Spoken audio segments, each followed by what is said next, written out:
I think people need to be willing to explore. And I don't think there's anything wrong with being a generalist for a couple years and touching as many aspects of technology as possible, because there's so many different aspects of cybersecurity that you can't know it all. And kind of once you get over that generalized, there's only really two forks. It's you specialize in some function, some area, or you move into management. But I don't think you can really be a generalist forever. You're not going to be fully utilized in your skills, because knowing a little bit of everything doesn't really help an organization really deep dive into securing their infrastructure. Welcome to CyberSecurity Heroes, an IRONSCALES podcast about you, the heroes of cybersecurity. You're about to hear and learn practical and experiential knowledge in our conversations with security leaders and practitioners and other influential InfoSec stars, so we can become more cyber resilient and safer together. CyberSecurity Heroes is brought to you by IRONSCALES, the most powerfully simple email security platform. And I'm your host, Brendan Rudd. And now, let's get into the show.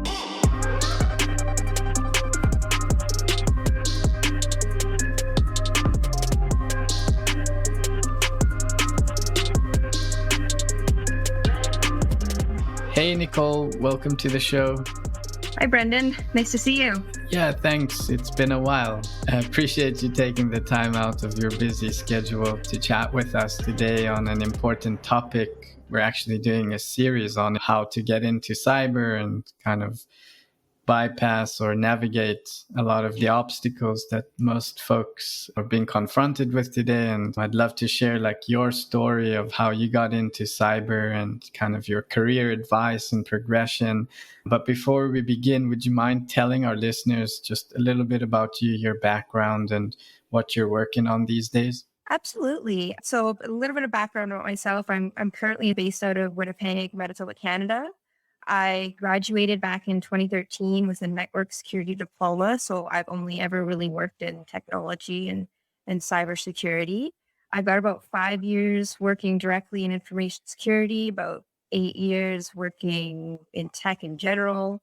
Just earlier this year, I got my CISSP, and I'm currently getting a management degree from Northern Alberta Institute of Technology remotely. So one of the other things I like to do in my free time is I volunteer for a youth organization in Canada called the Canadian Cyber Defense Challenge, which we basically gear towards age 14 to 18-year-olds to try and get them excited about cybersecurity and get them to join the field when they are older. Oh, that's awesome. If we have some time, we can definitely chat a bit more about that later. But starting from the beginning, when did you decide to get into cybersecurity and why? So I really kind of just, when you're getting out of high school and trying to go into university and, you're racking your brain around, what am I going to do with the rest of my life? A lot of high school now doesn't really prepare you for the real world. So once you graduate, you kind of get hit with reality that you kind of have to start making decisions on your own. My dad has worked in IT for most of his life, and my mom is an accountant. I didn't want to follow either of them directly into their paths. So I kind of ended up getting into something adjacent to my father, which was cybersecurity.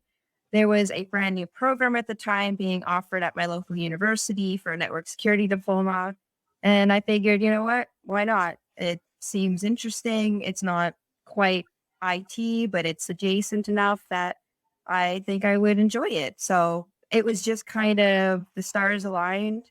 I grew up around technology, and I figured I'd give it a shot because I had no idea what else I wanted to do with my life. So I went for it. I got my diploma. I really enjoyed it. And I was one of two people hired by the only security company in the city at the time when we graduated back in 2013. And that was kind of the beginning of my career. Awesome. And why specifically a cybersecurity analyst? Back then, the Winnipeg market was extremely limited for opportunities in regards to cybersecurity. The company at the time was actually called Securus, and I do not think they're around anymore. They've been bought out and sold so many times. I'm pretty sure the department is now under somebody else in another country, who knows. But basically, they were really the only security company in the city other than, maybe some consulting firms doing things here and there. And so everybody in the program applied to them. I was one of only two people offered a position, and it just happened to work out that I ended up getting offered a position to work for them, and I worked for them for about a year. And I really appreciate the fact that I was able to be so lucky, because many of the people who I graduated with back then never actually entered cybersecurity, or actually just stayed in IT and never actually moved over to cybersecurity. So they never really got to utilize their degree to the point where I was able to, which I can definitely acknowledge that I was lucky in that aspect. Definitely. And you're still working in an analyst role, correct? Yep. So I've kind of jumped around a little bit. I like to be challenged. So, kind of once I've learned everything I can about an organization and done what I can for them, I tend to move around. So, once I was an analyst, I ended up being a security administrator for a while, gave me a new perspective on things.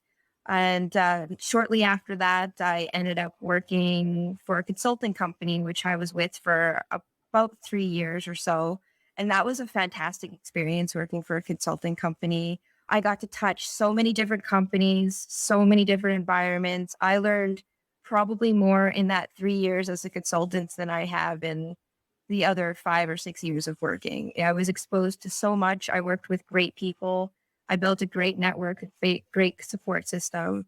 And I highly suggest anybody who wants to grow at an exponential rate to try and get a job with a consulting firm, especially in the beginning of their career, because you're gonna learn so much so quickly, and it's really fast paced. Like, when a company says that they're fast paced, it's not always fast paced, but consulting firms, they're the definition of they want you to hit the ground running because you're making them money, and they want to utilize you for as much as they can, and you'll learn a lot. And there's a lot of good people who are working at consulting firms. And would you say that those roles are suitable for entry level? I would say that a lot of cybersecurity, I feel like you need to have at least an understanding and an acknowledgement of many IT aspects. Because if you don't understand the underlying infrastructure or how technology works in general, there's no way there's no way to know how to secure it if you don't even know how it works. Like, it doesn't mean that you have to be like an expert in information technology, but at least having a basis and an understanding. So I feel like consulting, it could be open to entry level positions, especially as an associate, but the consulting company needs to be willing to be that mentor, because, like, myself and many other people who come out of university with a degree, you kind of get slapped with reality. University teaches you how it should theoretically be done, but not how it's done in reality. It generally doesn't account for legacy systems and security exceptions and all of those things that you have to still have in place for a business. A business doesn't run the best of everything like today. It can't. It's just not realistic. There's no cost benefits to running it that way. But that's how you're taught in university. And so that slap to reality is hits really hard when you graduate and you start to learn in the first couple years of entry level. And kind of once you get over that hump, I think that first 5 years are probably the most difficult. But if you can survive those first 5 years, you've got a career for life if you want it. Like, it's a really amazing field. So speaking of careers, there's a lot of people going the cert route, boot camps, people transitioning from other professions, industries, even adjacent industries like IT. What advice could you give based on your success for folks wanting to get into cyber using some of those use cases that I just mentioned? I think people need to be willing to explore. And I don't think there's anything wrong with being a generalist for a couple years and touching as many aspects of technology as possible, because there's so many different aspects of cybersecurity that you can't know it all. And kind of once you get over that generalized, there's only really two forks. It's you specialize in some function, some area, or you move into management. But I don't think you can really be a generalist forever. You're not going to be fully utilized in your skills, because knowing a little bit of everything doesn't really help an organization really deep dive into securing their infrastructure. And coming from another field, many people fail to remember all of the different skills that they utilize can be easily transferred over to cybersecurity. Like somebody who's a technical writer, for example, you could easily go into the governance section and start writing policies and procedures and having an understanding of how a technology company uses their processes. Where are they failing? Where do they need to improve? Like there's all of these different types of things that you can do. Programmers, for example, I know security development right now is probably one of the hottest fields, because many engineers and or software developers aren't taught to be secure from the start. They're taught to do security as an afterthought. So if they take the initiative and start to do things from a secure point of view, they're going to be a lot better off if they decide to go into security development, because you're doing it from the start, and companies are going to be a lot better off of implementing security right away, rather than tacking it on 5-10 years down the road.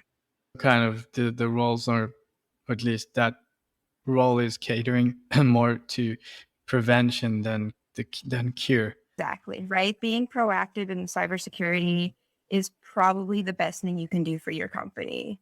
Like there's really no way to resolve all the risks of a company, like eliminating every risk your company faces. I don't think I've ever seen an organization do that successfully. But reducing the highest risks that you face to a reasonable and tolerable level that is acceptable to the organization, that's, I think, should be the goal of every organization. And that's what the employees should strive towards. Just to clarify, when you mentioned development, are you referring to DevSecOps? Yeah, there's so many acronyms in this field. It's really hard to keep track, but yeah, I'm Yes. pretty sure it's kind of referred to DevSecOps. Yeah, I know some people do not like that acronym, so I try to avoid it if I can. Yeah, if I was more knowledgeable, I would use something else, but that's about as far as I can go. I'm seeing more of this job description coming up in companies, and been speaking with a few folks who are starting to build this function within very mature companies. So coming back to your role, you're still in an analyst role, is that correct? Yes. Yeah. So I kind of am going into the specialization of governance, risk, and compliance. So, from an analyst point of view, I help my company build out the security framework, see where we are, adhere to best practices whenever possible, and just improve the overall security posture and reduce risks as necessary, and obviously be compliant with laws and regulations and our own internal processes. And so that's basically what I do in a broader sense, but I still handle a lot of the day-to-day stuff too, any incidents that pop up, we jump on, we resolve, we check our logs, stuff like that. Like there's still a lot of the operational aspect of it, but I'm trying to move towards more of a governance, risk, and compliance aspect from a higher point of view. If you could share what you love about the analyst role, and what are some of the qualities in a person that would be a good fit for an analyst role? Somebody who likes to analyze. Simple as that. You have to be able to problem solve and put together the dots and connect things that other people might not see as relevant. So one of the things that I kind of find interesting about the role is that you can kind of go down the rabbit hole, so to speak. If you see something that looks strange, you can dive into as deep as possible, figure out all of the relationships around it, whether it's an IP, a device, a MAC address, so have it, and you can find anything and everything about that. And it might even be a legitimate device that you guys just didn't realize it was sending out that traffic, or, maybe some device is misconfigured somewhere. So not everything is even just a security incident, right? It doesn't mean you're getting hacked or anything like that.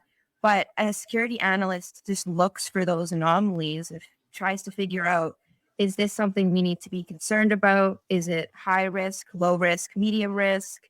Do we need to jump on this immediately? Is this something that could be resolved 6 months down the line? And you kind of have to make all of these assumptions and come up with a logical reasoning to your investigations when things do pop up, as well as when, even if something doesn't trigger it, is, are you willing to explore? Are you willing to look at things from a different angle? What can you kind of do, like with your own personal experience? What is your interest? But I think it also it really revolves around what your company is willing to let you do. I know most companies are pretty open to their employees trying new things. So if I all of a sudden wanted to learn more about pen testing, obviously, as long as I tell the company what I'm doing and get approval, they'd be open to that. But that's the thing is, you know, as long as you're really open with your company about what you want to try or what you want to do, most companies, even if it doesn't fall within that box of what your job description is, if it's going to benefit them in some way, and you're still able to kind of do your noted responsibilities, then they're probably going to let you do it with approval, right? So it just gives you kind of an opportunity to explore and do what you really kind of want to learn. Maybe find some other area that you're interested in. So security analysts are, there's multiple levels. There's entry levels. You've got intermediate analysts. You get seniors. You get leads. Like there's a whole variety of different analysts that it does change as you get more experience and you do have specific focuses. And yeah, it can also be a great entry level role because you have to have an understanding of what you're looking at. And with the way technology is changing so quickly, for example, logs from different devices look so different. So you have to have an understanding of what you're looking at and how to put two and two together and get an answer at the end. Whether it's an answer you want or an answer you don't want, but you have to be willing to accept whatever it is you find. And if something's over your head, then you need to tell your company that, like, this is beyond my expertise. And maybe somebody else in the company has that expertise. And if they don't, maybe it's time that they outsource or hire somebody that does, right? If they aren't willing to train. So there's you can grow a lot from a security analyst position, and you can kind of figure out where you want to go from there. Mm-hmm. And you touched on the acceleration and the advancement of technology. So how has the analyst role and the SOC and incident response evolved since you started? Oh, I would have to say the biggest change I've seen since I started my career in 2013 is the cloud. Most of my experience is either on premises or hybrid solutions. I've got limited knowledge within the cloud from an administrating point of view or even an analyst point of view, because I know a lot of the cloud solutions have limitations on what kind of testing you can do. Pricing's also affected. So it really does depend on what an organization is really got available to them and what kind of solutions they have in place. A lot of the technology companies now, or not even technology companies, but just companies in general, are moving towards the cloud. And that's where the skills are. Like, if I was coming in as an entry level individual right now, I would probably focus the majority of my time on learning how to utilize the cloud in whatever way, whether it's from an analyst point of view, from an administrator point of view, because even if some organizations are still on premise or hybrid, most of the companies now have some sort of cloud aspect to them that it's going to be a needed skill. And the unfortunate aspect is there's always going to be people who are behind the curve and who don't change and don't grow. So if you kind of get ahead of the curve and you move towards that cloud, if people don't move that direction, they're going to start to need more people who are, cloud analysts, cloud architects, cloud engineers, people who are able to build setups and environments from scratch or maintain them. It's one of those things where the cloud is probably the biggest skill that's going to continue to grow over the next 5 to 10 years. In my personal opinion, of course, but I mean, what opinion? I've heard from other guests, like they highly recommend going the non-traditional route of certifications and skipping some of the basics maybe and going straight into cloud certifications because, as you said, for some reason it seems to be an overlooked certification and qualification. I don't know if, like you said, everyone is infatuated with pen testing because it's sexy. I don't know, but it seems like cloud Quite a is few pen not testers getting. I know would say quite the opposite of that. So Yeah, and that's the other feedback that I get a lot from my guests as well, is like all these hackathons and conventions and boot camps and cert companies are hyping up the fact that pen testing is so sexy. But then when you actually start doing it, it's pretty boring 90% of the time. Sorry, you were going to say something? I was just going to say that so I currently work for a financial institution. And when I was a consultant, I worked as a payment card industry associate qualified security assessor. So I kind of did it from the other point of view, is making sure companies were adhering to the payment card industry, to the security standards. So I kind of got, two different perspectives from the financial institution side. This is an interesting vertical in terms of trends and how things have changed over the years. You talked about some companies are on-prem, hybrid, and obviously some are completely in the cloud. In the financial industry, what are some of the technical challenges and how have the threats evolved over the last couple of years? What are some trends that you're seeing there? I don't think it's like completely changed, to be honest. Financial institutions have kind of always been one of the top targets because they handle money. So generally, you see a lot of 0 days deployed against financial institutions, just like different governments. Financial institutions are just a higher risk target. I don't think they necessarily see anything different than any other organization. The one benefit to many financial institutions is because they know they're so targeted, is their budget is generally a bit more reflective of that. So they Mhm. are willing to spend a bit more money on their security controls to make sure that their risk is reduced to a tolerable level.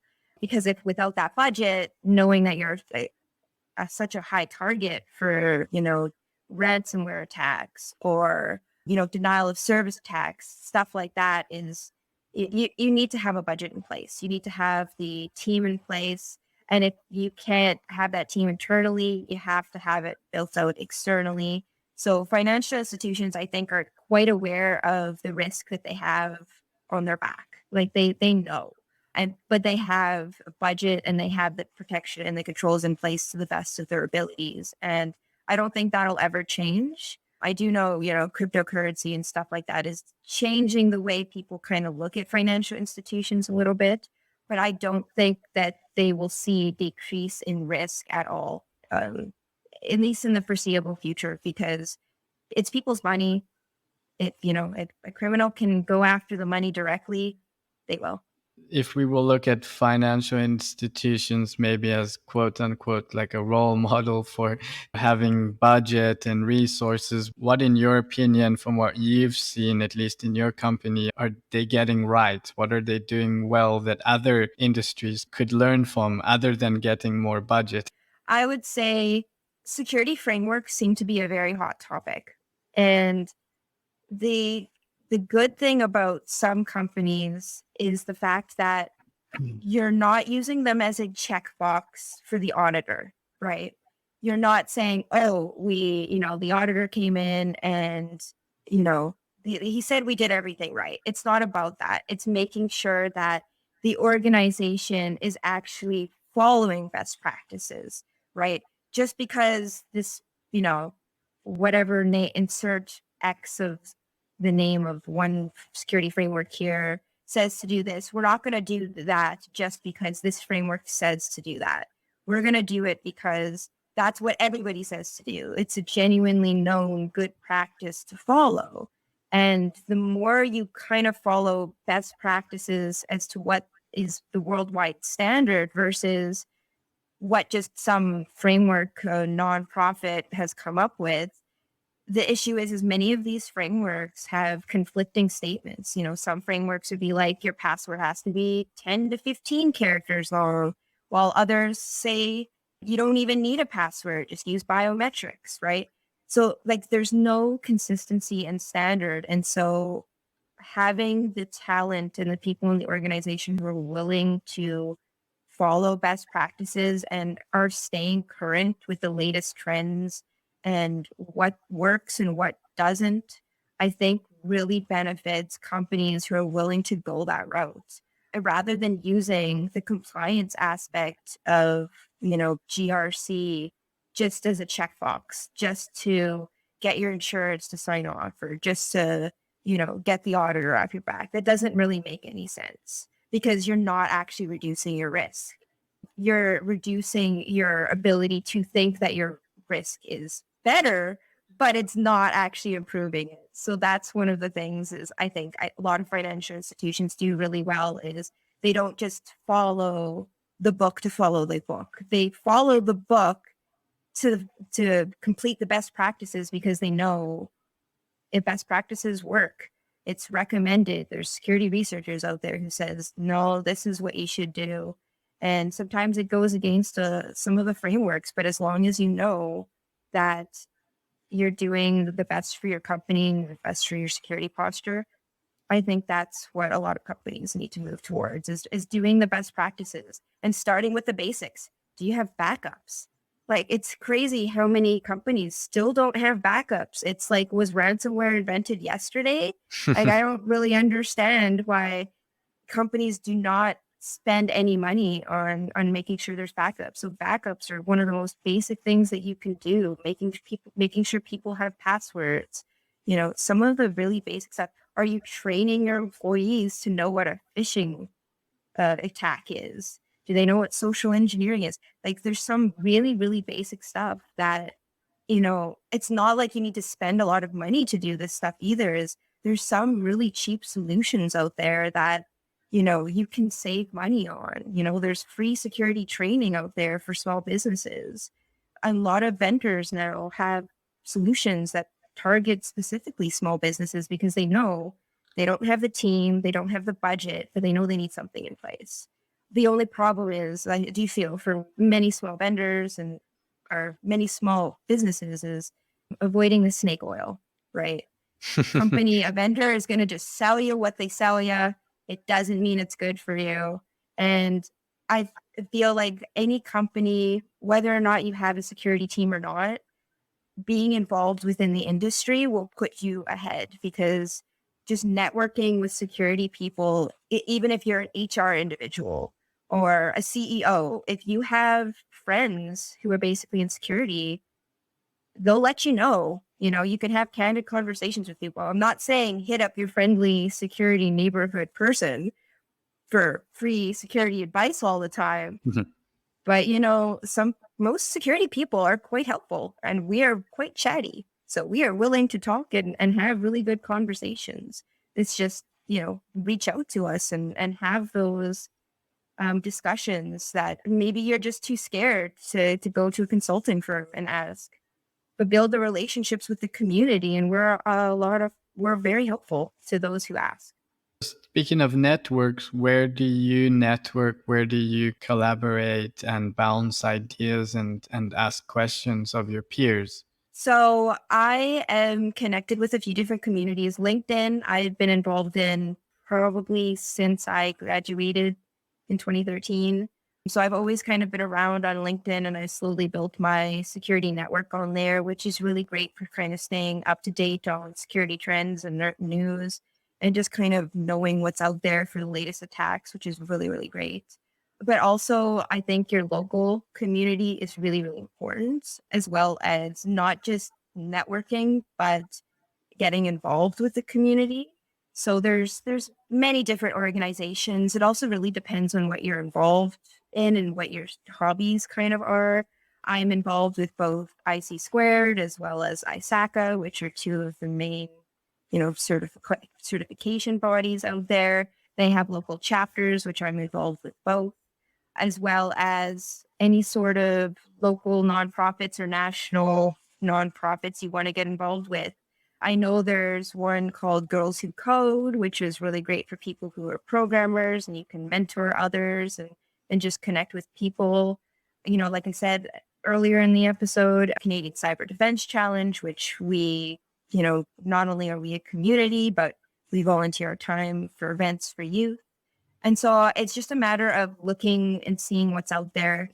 Kind of with COVID, a lot of organizations had to start understanding that volunteering needed to occur virtually as well as in person.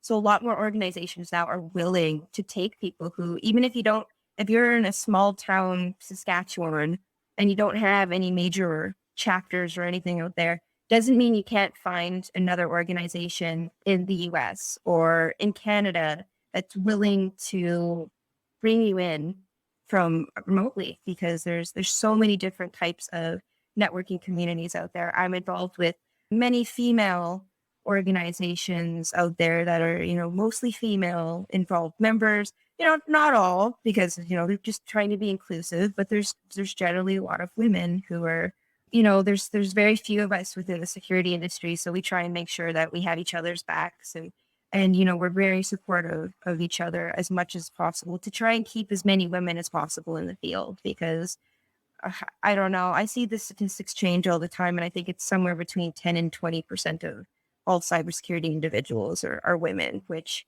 considering we are about half the workforce, seems a little low. So we try and support each other as much as possible. But like I said, there's so many different organizations out there. Just figure out what you are interested in, if there's a specific theme, or if you just want to join generalized networking groups. They exist on LinkedIn, local communities, and there's many others out there that don't even really have a social media presence. It's just a matter of talking to the people and asking questions, because like I said, people are really willing to help, but they can't read your mind. You have to ask them. Being in Canada in the info security industry, can you share a little bit about the Canadian info security culture, and if you would compare it to the US or any other countries that you're familiar with? So this is kind of just a personalized opinion. This is no way accurate, but it's just kind of what I've seen from my personal experience. But the US is generally further ahead than Canada when it comes to cybersecurity. Therefore, cybersecurity budgets are a lot smaller in Canada compared to that of the US.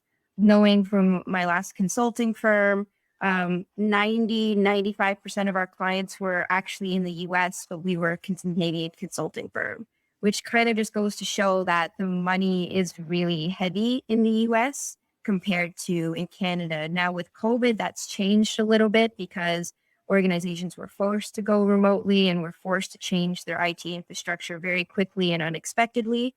And then, of course, with COVID remotely, it's actually evened out a lot of the playing field in regards to salaries and so forth.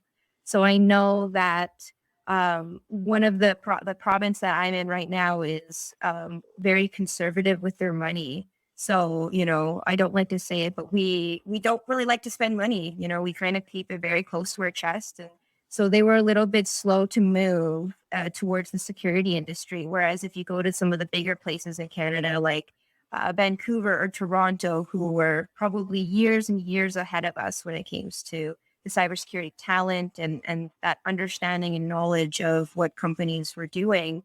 But then when you compare it to many of the places in the States, like within California, especially when you start going to places like Washington, where, you've got those cyber defense governmental agencies who take it a little bit more seriously. I mean, no organization's perfect. Everybody's, it's not a matter of, if I'm breached, but when. So no company or organization's perfect.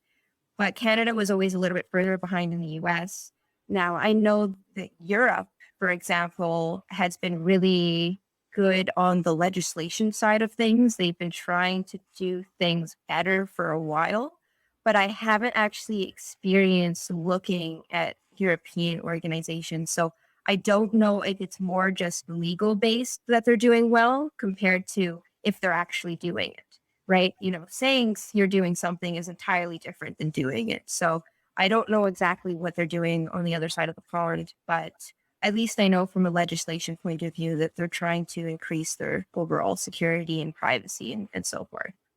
And you talked about earlier having a forked approach to your career. You can either stay specialized or you can go down management path. So what advice would you give people wanting to advance their career? And also if they don't want to necessarily become a manager or a director, because generally companies, they don't incentivize employees to make more money if they don't go down the managerial path. Yeah. So I think this is why it's really important to have that understanding of the generalized IT aspect within those first 5 years of working within the field, and not being so stuck on one area that you aren't willing to explore the other aspects of what can be done within information security. Many people forget that physical security is also an extremely important part of it. So, for example, when we were talking earlier about people moving from other industries, people like veterans or people who have done their time as security guards, they could quite easily transition into cybersecurity once they get that technical knowledge, in especially side by side with their physical security knowledge, because now they're a step ahead, right? They understand, how doors work, how camera systems work, and that's still really important to prevent people from getting access to your hardware. And so the, once you have that understanding of where you want to go and what you want to focus on after those, first couple of years of touching everything, that's when you make your choice. Do I want to be doing the technical job forever? I mean, most people realize that, you're not going to stay in the same career for, your 40, 50 years of working. You might switch a couple times, but, coming out of, university straight and going into it, you might not know anything else. So do you want to be a people manager? Do you want to be just a technical function manager?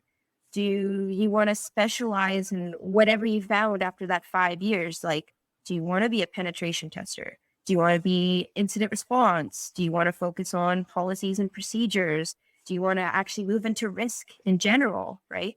There's so many different things that you can specialize and focus into.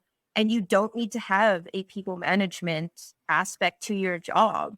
You can just be the best at what you want to do and become an expert in it. I'm not saying you're going to be an expert after, 5 or even 10 years of doing the same thing every day. But if you're doing something for 30, 40 years, the same thing, and you do it well, you can say safely, you're probably an expert in whatever you're doing.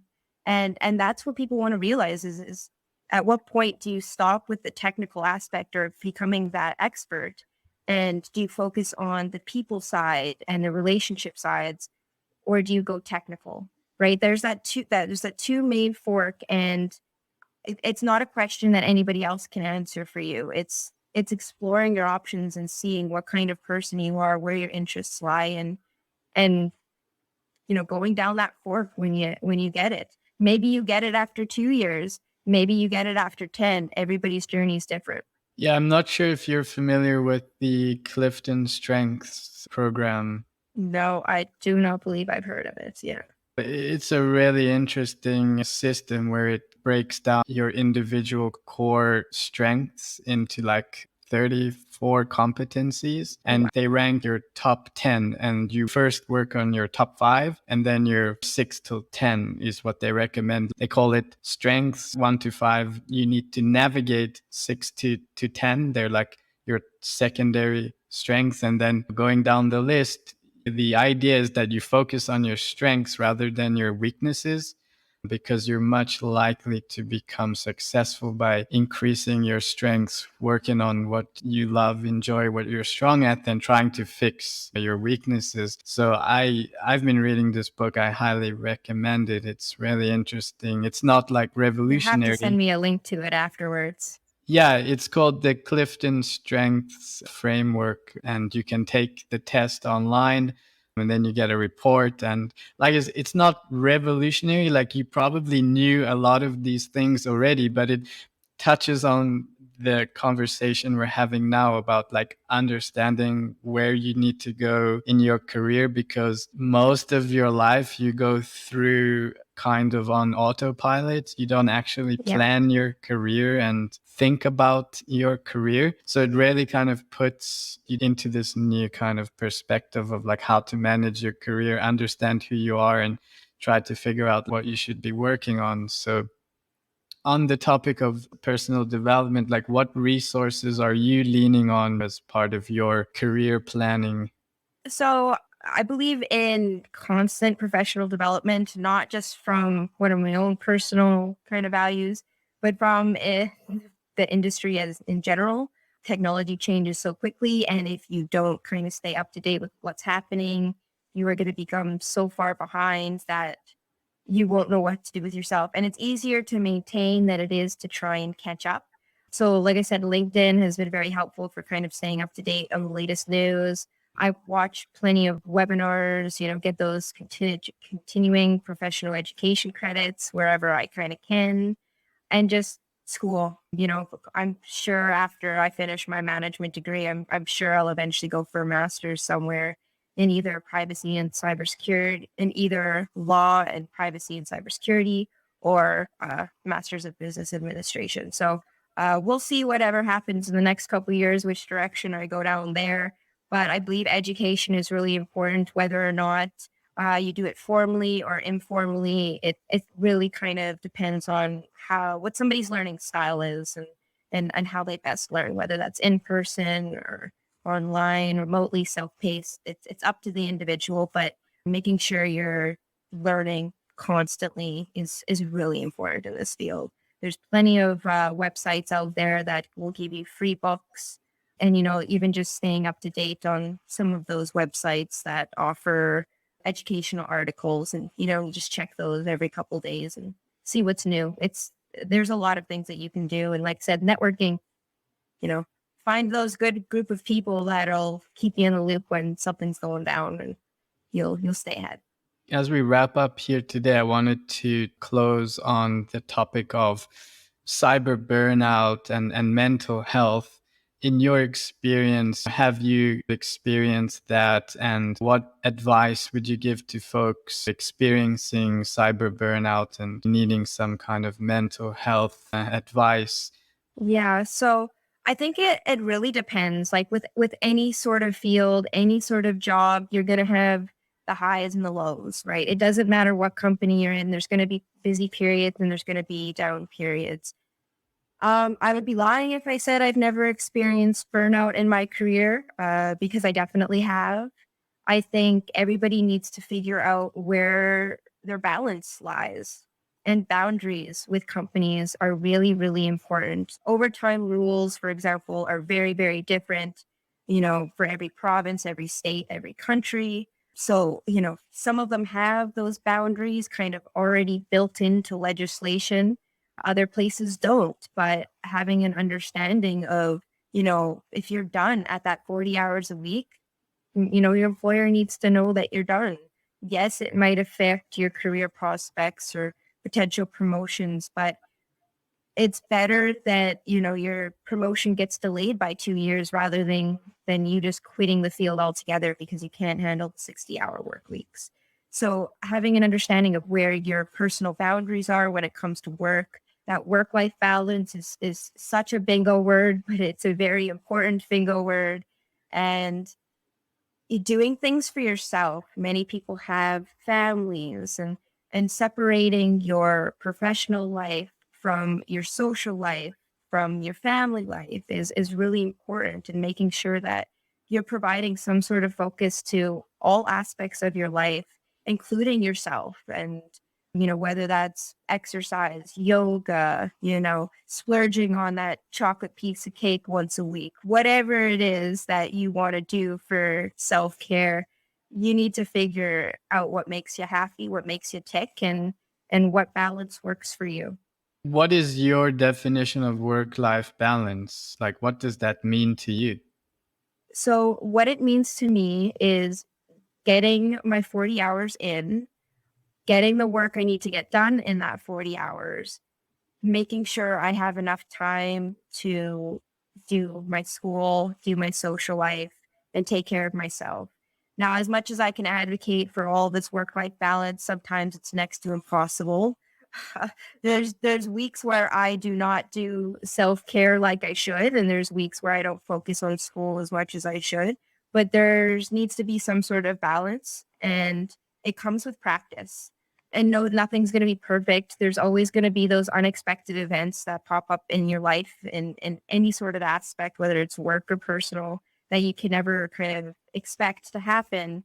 But being adaptable and agile and be kind of willing to change and change your flow with how things are done is a little bit more easier said than done, but it's that practice. Once you kind of learn how to do it once, it gets easier the second time and the third time and so forth until it just kind of becomes routine to figure out what you need that week. Sometimes it's more one thing than the other. Awesome. Thank you for sharing. And as we close out today's episode, is there anything you would like to add that you think we might have missed? Just kind of the one aspect I'd really like to touch on quickly at the very end here is just kind of making the point of how important it is to get back to the community in any sort of way that you can, because a lot of people talk about the cybersecurity talent shortage and stuff like that. But the one joke that I always like to make it myself is, I'd like to retire one day. So there needs to be some sort of influx of generational people behind us who are going to take over these positions as we get older. And whatever we can do as professionals, we need to make sure that the next generation is prepared to take it over from us. Whether that means that school curriculums need to be a little bit more inclusive, whether there's nonprofits out there, like I said, like Girls Who Code or the Canadian Cyber Defense Challenge or Cyber Patriot. There's many different ways as professionals that we can help the community, like give back to the community, because in the end, we're not just giving back to the community, but we're giving back to ourselves, and we're helping out our future selves by giving back now. And that's just one thing that I wanted to kind of touch on is how important it is for us as professionals to do more than just be there for our companies. We need to be there for our communities too. Thanks. Yeah, totally agree. And maybe one final topic before we really wrap up here. You mentioned that you volunteer for this youth program. Do you want to maybe just spend a couple minutes just telling us a little bit about that? I would love to plug them in. So sure. One of the organizations I've volunteered for years is the Canadian Cyber Defense Challenge. And basically what we do is our focus is building an event once a year. For right now, we'd love to grow into more than that, but we are completely volunteer run only. So it's a little bit difficult to throw on more than one event a year, but we're geared towards 14 to 18-year-olds. So basically grades 9 through 12 in Canada. And it's very similar to CTFs and all these hackathon type events, except we have two kind of aspects to the event. The very first event is capturing the flag, where they're teamed up They're looking at a system, they're, protecting it by, turning off default passwords and so forth. They're finding the flag, so to speak. And we kind of go beyond just the technical aspect.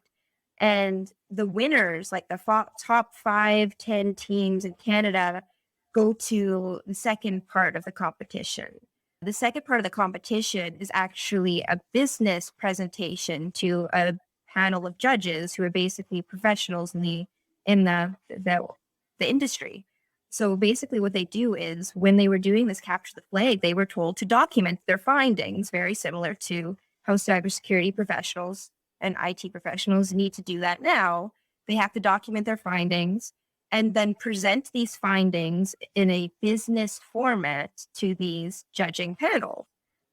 The judges will then basically tell us who gave the best business presentation for their findings, and that team is awarded a scholarship for university. It's not a lot, but it's something. I believe it's about $500. It's either a team or per individual on the team. But if somebody's lucky enough to win it every 4 years, that's potentially upwards of $2,000 towards their tuition to university by the time that they graduate high school.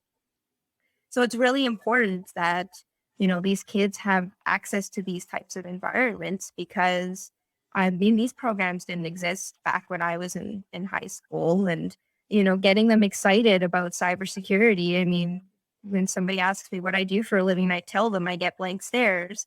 So when people understand, I want it to be just as common as, when you ask a kid what they want to do when they grow up, it'd be nice to, have them say, well, I want to work in technology or, something like that. Just like it used to be as common for somebody to say, I want to be a firefighter, right? You want to know that they have access to this career from a young age so they can be excited about it. They could start learning right away because some of these kids who are coming out of high school and some of these technical programs now know tons more than what I did when I came out at that age. And that's what we got to prepare for is we got to prepare these students to know more than we ever did. Awesome. Could you speak to any successes from those programs? Like you mentioned doing this for quite a few years now. So have some of those 18-year-olds kind of gone on to graduate, get jobs? Can you speak to that? Yes, I actually know personally of a couple students who at 18 or like 17, depending on their birthday, obviously. So right after high school, ended up with IT jobs, either through networking through the event or just because of their experience was hired right out of high school. Many of these individuals who are quote unquote successful individuals coming out of these programs oftentimes are coming back as volunteers themselves because they have an understanding of how helpful the program was for them when they were going through high school as they want to give back. Right. So it's really great to see this cycle of students and volunteers coming back every year. And it kind of just brings us that, internal turnover where once somebody is finished, they want to come back and do the same things for other students that was done for them. So it's really nice to see. Yeah, and it brings up other byproducts of success. Like, for example, if you don't need a college degree, or if we can start reducing the amount of college degrees that are needed because you can go through these programs at school and get a job, getting faster into a career, you're debt free and you're accelerating this new way of education. It doesn't have to be old school anymore like you do this, and this, and that's how it's been done forever. And therefore it should carry on this way. It's breaking down Yeah. those barriers. So I think that's really cool if you can circumvent the college degree for IT security and infra security. That's awesome as well. Absolutely. And I know the tuition problem is a lot worse in the States than it is in Canada.